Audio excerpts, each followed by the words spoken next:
Good morning everyone, this is Mahima Singh and I welcome you to my YouTube channel English with Mahima. आज हम लोग बात करने जा रहे हैं फ्यूचर परफेक्ट टेंस की, यानी कि फ्यूचर परफेक्ट टेंस जो कि सीक्वेंस में आगे आता है।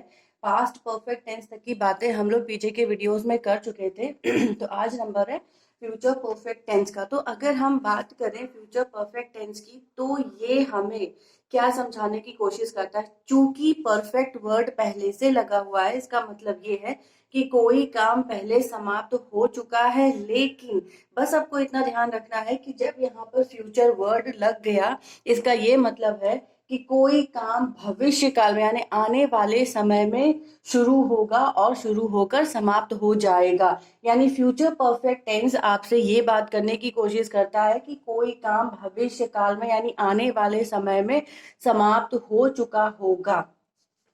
ऐसा क्यों होता है? क्योंकि हम लोग बहुत सारी चीजें अज्यूम करते हैं, बहुत सारी चीजों को प्रिडिक्ट करते हैं, बहुत सारी चीजों को अपने भविष्य के लिए सोच कर रखते हैं कि ये 2020 तक हम ये कंप्लीट कर चुके होंगे, या फिर 2025 तक हम ये काम पूरा कर चुके होंगे, या फिर 2022 तक हमारा लर्निंग आउटकम का लेवल इतना हो चुका होगा ये सारी बातें, यानी भविष्य के लिए जो भी प्रिडिक्शंस, जो भी अजम्पशंस हमारे होते हैं कि ये काम हो चुका होगा, उसके लिए आपको फ्यूचर परफेक्ट टेंस को पढ़ना पड़ेगा।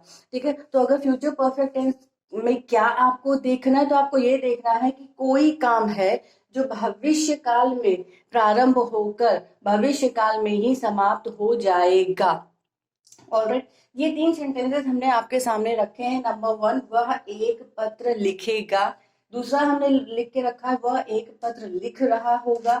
थर्ड नंबर पे आपका जो सेंटेंस आता है वह है, वह एक पत्र लिख चुका होगा। इन तीनों सेंटेंसेस को आप आराम से पढ़िए और इनका ट्रांसलेशन भी देखिए कि एक्चुअली में इन तीनों के बीच में क्या अंतर पाया जा रहा है। अंतर है देखिए, वह एक पत्र लिखेगा, यानी कि हम ये कह रहे हैं कि इनडेफिनेटली, अनसर्टेनली हम ये कह रहे हैं, कुछ प्रेडिक्ट करने की कोशिश कर रहे हैं कि शायद वह एक पत्र लिखेगा। हम श्योर नहीं है कि आने वाले समय में वह पत्र लिखेगा या फिर वो पत्र नहीं लिखेगा, लेकिन हम बस एक अजम्पशन लेकर चल रहे हैं कि वह पत्र लिखेगा। नंबर 2 पे आते हैं, तो हमने ट्रांसलेट किया कि he will write a letter. Number 2 पे हम आते हैं, वह एक पत्र लिख रहा होगा, यानी फिर से हमने एक इमेजिनेशन की कि आने वाले समय में यानी भविष्य काल में वह एक पत्र लिख रहा होगा। हमने ट्रांसलेशन किया, he will be writing a letter. Third number पे आते हैं कि वह एक पत्र लिख चुका होगा चुका होगा, देखिए चुका होगा अपने आप में बहुत सारी बातें आपसे कह रहा है। चुका होगा का मतलब ये है कि हम ये असम्पशन कर रहे हैं, हम ये प्रिडिक्शन कर रहे हैं कि भविष्य काल में उसने वह काम पूरा कर लिया होगा। मीन्स पत्र लिखने का जो काम है वो पूरा हो चुका होगा भविष्य काल में ठीक है, तो ये जो थर्ड सेंटेंस है, ये आपको ये बताने के लिए काफी है कि फ्यूचर परफेक्ट टेंस में आपको हर वो सेंटेंस पढ़ना है जो ये कहता है कि भविष्य काल में कोई काम समाप्त हो चुका होगा। जो भी काम समाप्त हो चुका होगा वो सारे काम आपको फ्यूचर परफेक्ट टेंस में पढ़ने हैं ठीक है। और एक बहुत ही अच्छी बात फ्यूचर टेंस में ये होती है कि आपको बहुत ज्यादा रटने की जरूरत नहीं है रूल्स को। जब से हम लोग फ्यूचर इंडेफिनिट स्टार्ट करते हैं और फ्यूचर परफेक्ट कंटिन्यूअस तक जाते हैं, हेल्पिंग वर्ब एक ही रहती है, नियम एक ही रहता है, सिर्फ कुछ चीजें उसमें चेंज होती रहती हैं। जैसे कि आपको आई और वी के साथ शैल लगा देना, बाकी रिमेनिंग हर एक ऑब्जेक्ट के साथ आपको विल लगाना है। तो बहुत लर्न करने की जरूरत नहीं, बल्कि समझने की जरूरत है। अगर ये 3 सेंटेंस भी हमने आपके सामने रखे हैं तो इनको अपने मन से समझने की कोशिश करिए कि ये इनडेफिनिट की बात कर रहा है कि भाई वो शायद पत्र लिखेगा। फिर ये भी सर्टेनिटी को शो नहीं कर रहा, ये भी कह रहा है कि भाई आने वाले समय में वह पत्र लिख रहा होगा। लेकिन ये एक सर्टेनिटी आपके पास ये लेकर आया है कि हाँ, भविष्य काल में उसने पत्र लिखने के काम को पूरा कर लिया होगा, यानी लिख चुका होगा। तो जो चुका होगा वो फ्यूचर परफेक्ट टेंस में आता है। ठीक है, अगर हम इनके रूल्स की बात करें तो रूल्स बहुत कठिन नहीं है। कठिन इसलिए नहीं है कि आपको क्या करना है, आई और वी के साथ, ठीक है, ये जो आई और वी है इसके साथ आपको क्या कर लेना है, शैल हैव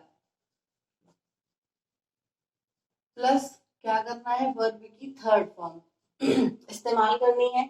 इसके अलावा जो भी कुछ बचा, जैसे कि क्या क्या बच रहा है, ही, शी, इट, दे, ये जो भी कुछ आपका बच रहा है, इसके साथ आपको विल, हैव प्लस वर्ब की थर्ड फॉर्म ही लगा लेनी है। आप आराम से ये बात देख लीजिए कि विल और शैल का जो अंतर है वो इसी तरह से चलने वाला है कि जो आई और वी है उसके साथ आपको शैल लगा लेना है, और जो ही, शी, इट या जो रिमेनिंग ऑब्जेक्ट्स हैं उनके साथ आपको विल हैव और वर्ब की थर्ड फॉर्म लगानी है। अगर बात रूल्स की करें तो आप फिंगर टिप पे लर्न कर लीजिए कि जो परफेक्ट टेंसेस होते हैं उसमें आपको विल हैव सिंगुलर के साथ लगाना है और शैल हैव प्लूरल के साथ लगाना है, और वर्ब की थर्ड फॉर्म का इस्तेमाल कर लेना है। अब मैंने आपसे ये कहा कि फ्यूचर परफेक्ट आपको ये बताता है कि कोई काम है जो भविष्य काल में शुरू होकर भविष्य काल में ही समाप्त समाप्त हो जाएगा। जैसे कि इसको देखते हैं, एक सेंटेंस हम आपके सामने यह रख रहे हैं, वह अगले वर्ष तक, वह अगले वर्ष तक इस योजना को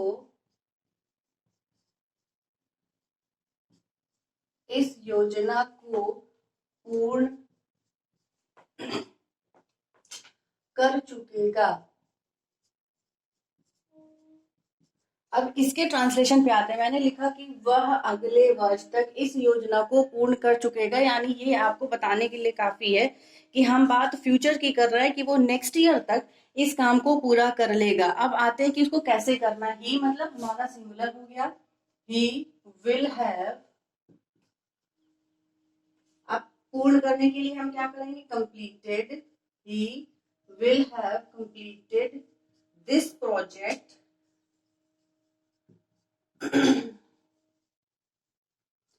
this project by next year।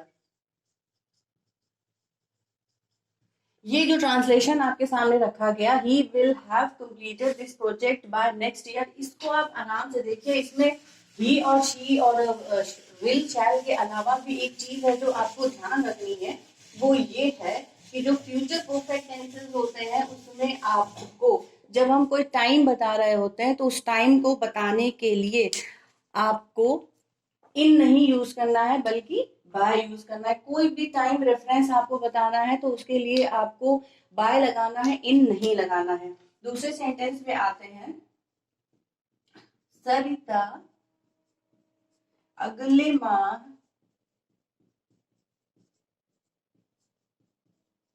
घर वापस आ चुकेगी। ठीक है, आ चुकेगी मतलब कि आ जाएगी। अब इसको ट्रांसलेशन में हम लेकर आते हैं तो हम क्या कहेंगे, Sarita will have returned, Sarita will have returned, कहाँ आ जाएगी, घर आ जाएगी, होम। ठीक है, और हमने आपसे क्या कहा है कि जब कोई टाइम रेफरेंस बताना होता है, यानी अगले माह कोई टाइम रेफरेंस बताना होता है तो हम इन नहीं लगाएंगे, बाय लगाएंगे। तो हम क्या कहेंगे, बाय नेक्स्ट मंथ। ठीक है, इन दो सेंटेंसेस को आप आराम से पढ़ लीजिए ये समझने के लिए कि जो फ्यूचर परफेक्ट टेंसेस होते हैं उसमें आपको कोई काम भविष्य काल में समाप्त होने की सूचना मिलेगी, और अगर सिंगुलर है तो आपको विल हैव लगा देना है, प्लूरल है तो शैल हैव लगा देना, और वर्ब की थर्ड फॉर्म का इस्तेमाल करना है। ठीक है, इसके अलावा अगर आप फ्यूचर परफेक्ट टेंस की बात करें तो इसके अलावा कोई भी बहुत बड़े बड़े सेंटेंसेस आपके पास नहीं होते हैं। ठीक है, तो थोड़े और सेंटेंसेस हम लोग देख लेते हैं कि किस तरह से ट्रांसलेट करना है।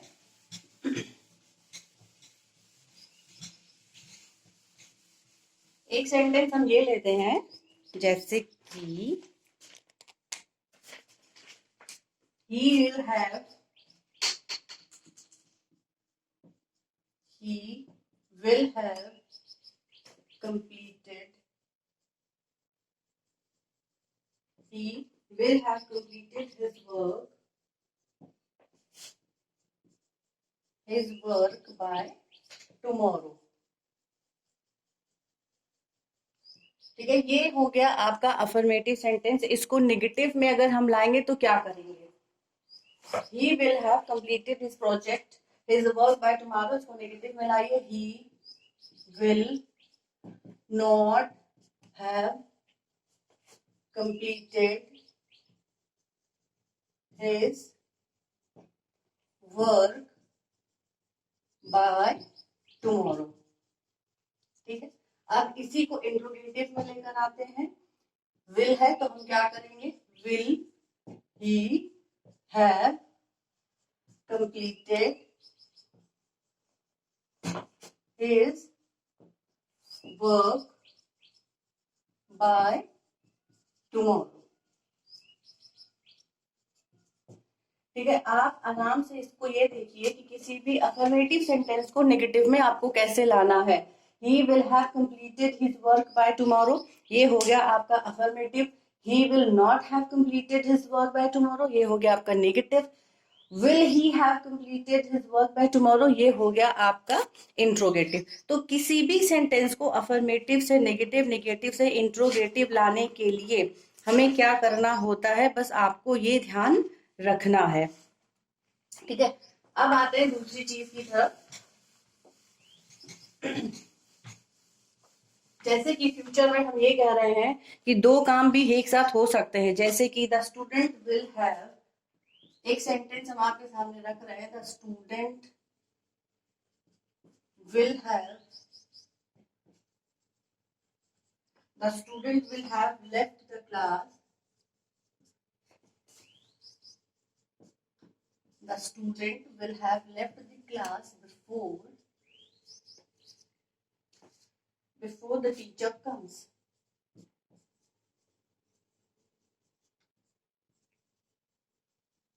ठीक है, ये सेंटेंस हमने आपके सामने रखा, the student will have left the class before the teacher comes.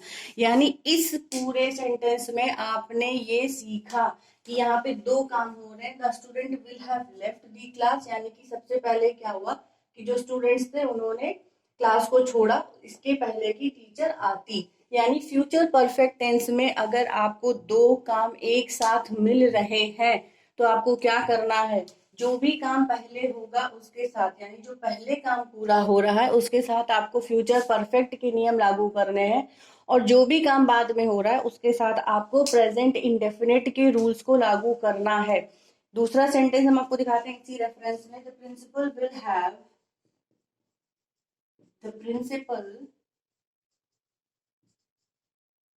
will have started the principal will have started before I reach there.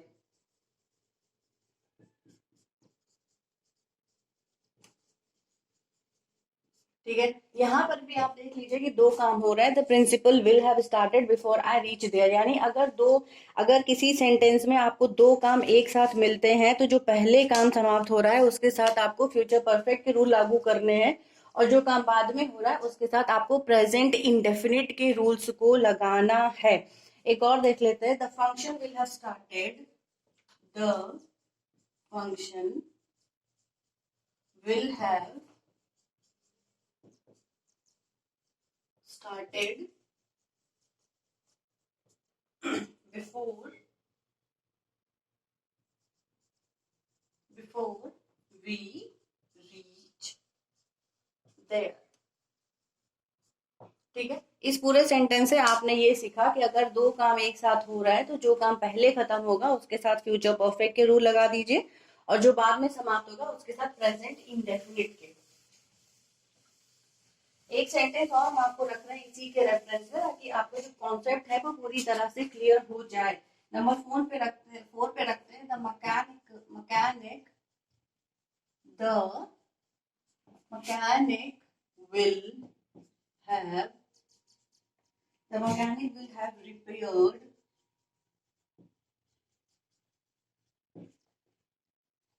will have repaired the TV before it strikes 8। ठीक है, इस rule को आप आराम से समझ लीजिए कि अगर फ्यूचर परफेक्ट टेंस में दो काम एक साथ हो रहे हैं, अगर दो काम एक साथ हो रहे हैं तो आपको क्या करना है,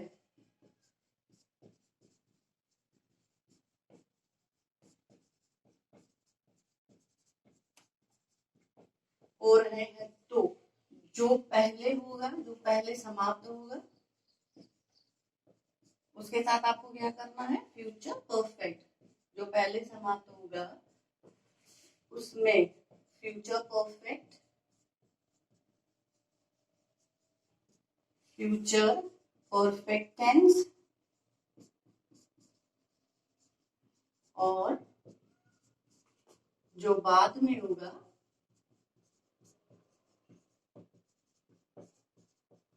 उसमें आप क्या करेंगे, जो बाद में होगा उसमें प्रेजेंट इंडेफिनिट टेंस।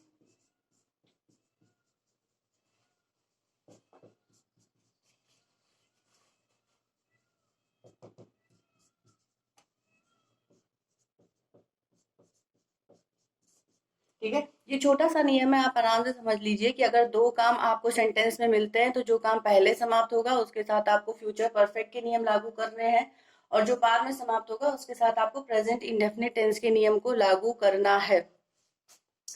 ठीक है, थोड़ा सा और देख लेते हैं कि जो फ्यूचर होता है वो एक्चुअली किसकी बात कर रहा होता है। ये तो रूल हो गए आपके। ठीक है, फ्यूचर जो है कुछ अजम्पशंस की भी बात करता है, जैसे कि you will have heard about, you will have heard about Mother Teresa.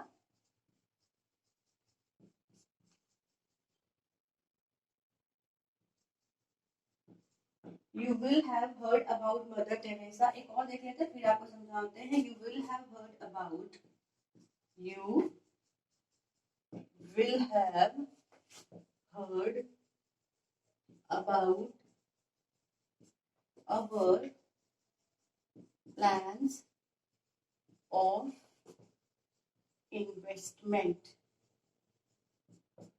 ठीक है, ये दो सेंटेंस हमने आपके सामने रखे हैं, एक और रख देना जिससे कि आपका कॉन्सेप्ट पूरी तरह से क्लियर हो जाए। He will have read the newspaper. He will have read the newspaper.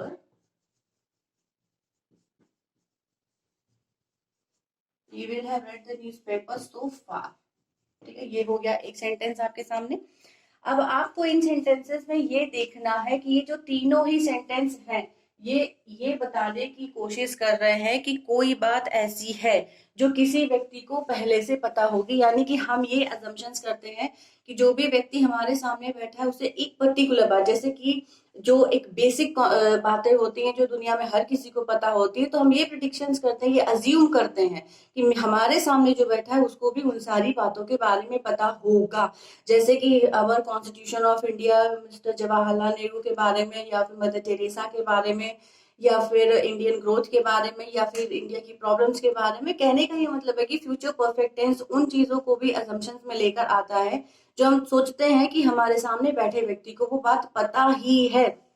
जैसे कि हमने कहा कि you will have heard about mother Teresa, तो इट्स अंडरस्टूड कि मदर टेरेसा के बारे में हर कोई जानता है, तो हम एक्सपेक्ट करते हैं कि हमारे सामने जो बैठा है उसको भी पता हो। You will have heard about our plans of investment, जब हम किसी कंपनी में नौकरी करने जाते हैं तो भाई उसकी टर्म्स एंड कंडीशन सारी पता कर लेते हैं तभी जाते हैं, यानी कि एक्सपेक्टेड है कि हमें सब कुछ पता होगा।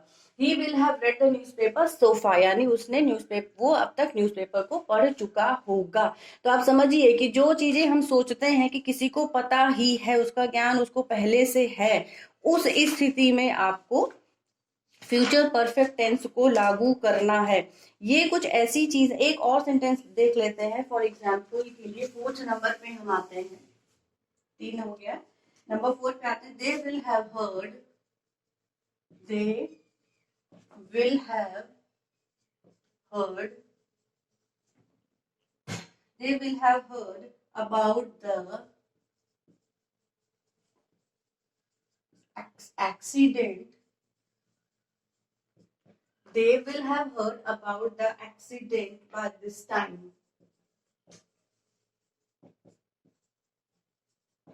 ठीक है, यानी कि हम ये एक्सपेक्टेड कर रहे हैं कि अगर कोई एक्सीडेंट हुआ है तो उसके बारे में हर किसी को पता चल चुका होगा, अब तक बताने की कोई भी जरूरत नहीं है। ठीक है, ये तो सारे रूल्स हो गए जो आपको फ्यूचर परफेक्ट टेंस में पढ़ने हैं, और ये ध्यान रखना है कि फ्यूचर परफेक्ट टेंस एक्चुअली आपसे क्या कहने की कोशिश कर रहा है। ठीक है, हो गया। अब आप ये देखिए कि ये सारी चीजें होने के बाद कुछ सेंटेंसेस हम आपके सामने रख रहे हैं, जैसे कि पहला, डॉक्टर के आने से पूर्व मरीज मर चुका होगा। ठीक है, डॉक्टर के आने से पूर्व मरीज मर चुका होगा। घंटी बजने से पूर्व, घंटी बजने से पूर्व मैं स्कूल पहुंच जाऊंगा।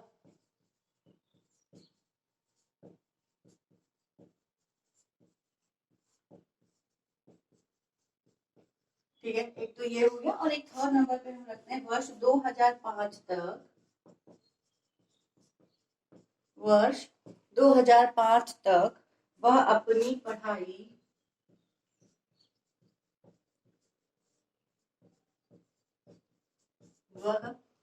पढ़ाई पूरी कर चुकेगा।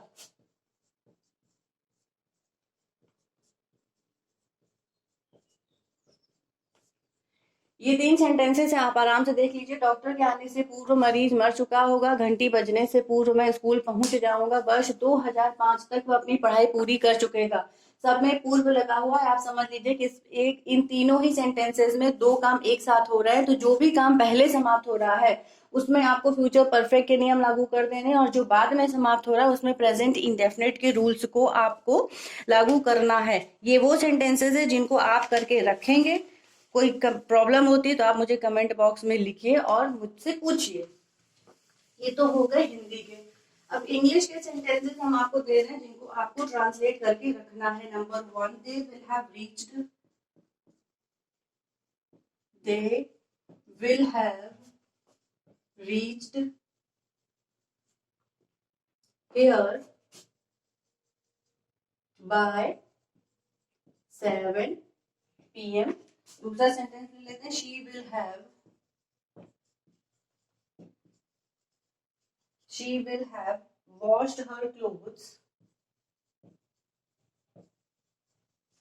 washed her clothes by 3 PM। Third sentence ले लेते हैं, I shall have